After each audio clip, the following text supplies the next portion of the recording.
welcome to today's lesson. We are on page 27 of the Keyboard Musicianship Book 1. The name of this tune is called 3/4 time, and that's because it's in 3/4 time. This one here is introducing or emphasizing the use of the crescendo symbol. Means to gradually become louder, and when you do that, you just play heavier as you go along. And the crescendo, as you can see, is in the second system, and it is also in the last system. It says here, questions. What two blocked intervals are used in the left hand? So we see we have the first one is in the left hand there. F and A, looks like a third. And then the next system, it has F and G, and also then G and A. That appears to be a second, so the answer is second. Thirds and seconds. What blocked intervals are used in the right hand? Well, we have here this B and F, looks like a fifth, okay? And then we have C and E, looks like a third. And then we also have F and C, or C and F, looks like a fourth. Not bad. So please remember that you should know your intervals by sight and, of course, when you're playing them. Don't just play them without knowing what you're playing. Always understand the intervals, the note names, and the rhythms. Be very, very conscious of them. Let's go ahead and go over the rhythm. Here we go. 1, 2, 3. 1, 2, 3. 1, 2, 3. 1, 2, 3. 1, 2, 3. 1, 2, 3. 1, 2, 3. 1, 2, 3. 1, 2, 3. 1, 2, 3. 1, 2, 3. 1, 2, 3. 1, 2, 3. 1, 2, 3. 1, 2, 3. 1, 2, 3. 1, 2, rest. Okay, let's go ahead and go over these notes one at a time. One system at a time, one hand at a time. Let's start with the left hand for the first system. And it appears that we are playing for both in treble clef. Let's take a look. The first one here, we have this position, which is D position for the left hand. Finger number 3 on F. Finger number 1 on that A. And that shows us that we are in this position. We're playing a third. Ready? 1, 2, 3. Third, 2, 3. It's tied. 2, 3. Lift. A, G, A, D. Lift. E. And then, of course, that E begins a new phrase because the slur begins there. We'll talk about that in just a moment. Once again, let's play here. 1, 2, 3. Third, 2, 3. Tie, 2, 3. Lift. A, G, A, D. Lift. E. And, of course, that begins a new phrase. Let's talk about the right hand. Here we go. We're in B position up here.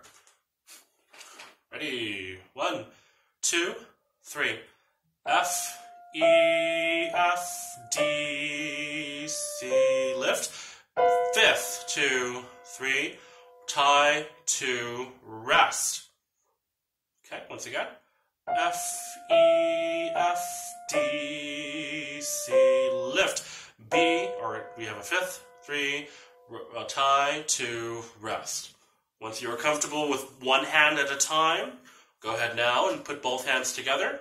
You may want to move your legs a little bit in the direction of your hands so you're not twisting your body. So like this, please. Here we go. 1, 2, 3.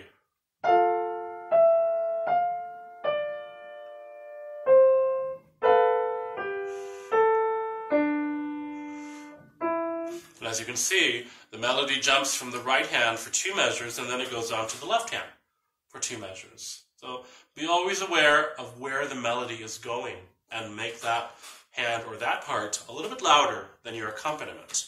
Let's go on to the next system. The E for the left hand begins a new phrase. Okay, so it begins the phrase, and that's where the legato begins. But the right hand takes over in the next measure of the second system. But let's just go ahead and look at the left hand first. Once again, we're in D position, and finger number 4 is going to be playing that E, so you may want to write a 4 there, just to remind you what those numbers are. Here we go. 1, we're going to begin on the measure before, where that E, to pick up to F. 1, 2. E, D, E, F, G, A. Second, 2, 3, tie, 2, 3, lift. Second again, 3. And when you play F, G, A, that is actually to be played legato. Notice that the legato, or the slur, is over the treble clef, but because both hands are in treble clef, that F, G, and A are to be played legato. Once again, let's try that. From the E, pick up to F. 1, 2. E, F, G, A, lift. Second, 2, 3, tie, 2, 3, lift.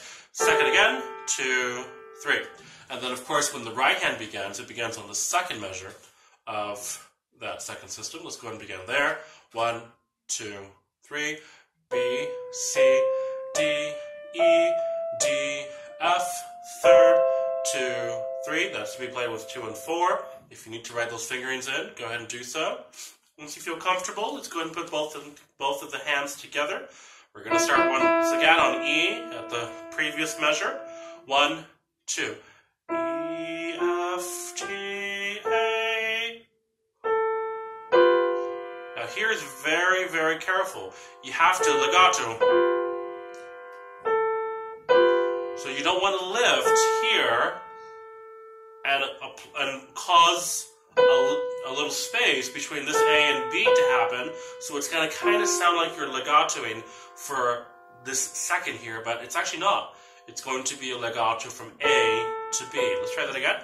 1, 2, E, F, G, A, G.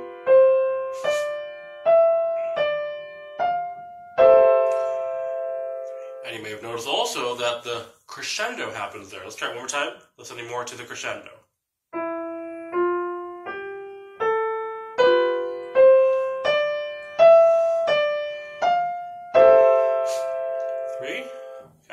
Next system, the right hand has C and F tied for about 4 measures. So that's it. That's all we have to worry about. Then we have a rest at the end. And then, of course, the left hand begins on finger number 3. You may want to write a 3 there, just to remind you. Okay, here we go. 1, 2, 3. F, E, F, D, A, F, E, F, D, lift. E, once again, the pickup with an E. Go ahead and put a 4 there, just as a reminder, if you weren't which finger plays that E. And let's go ahead and put both hands together. Here we go. 1, 2, 3.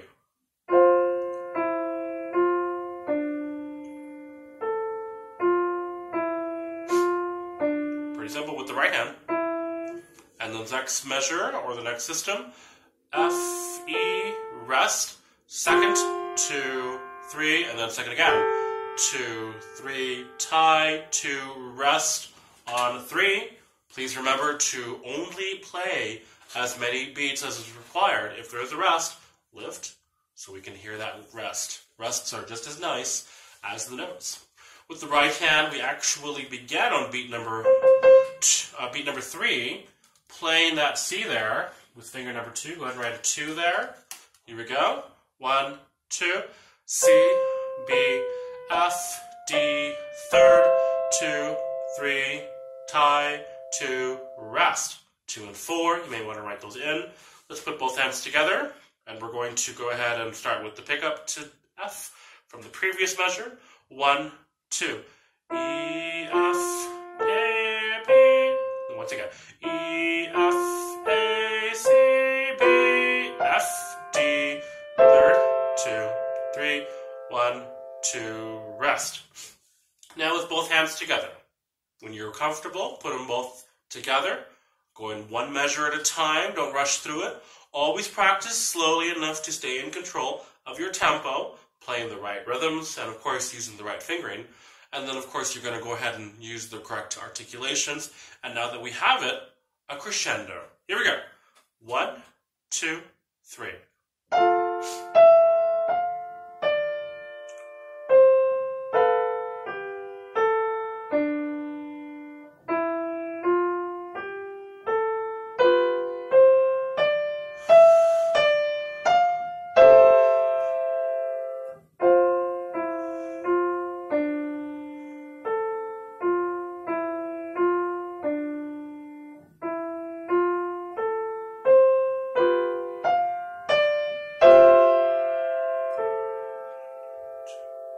Made a little mistake there. It's supposed to be here. Okay, so there you have it. 3/4 time. Please practice well, and we will see you at next lesson.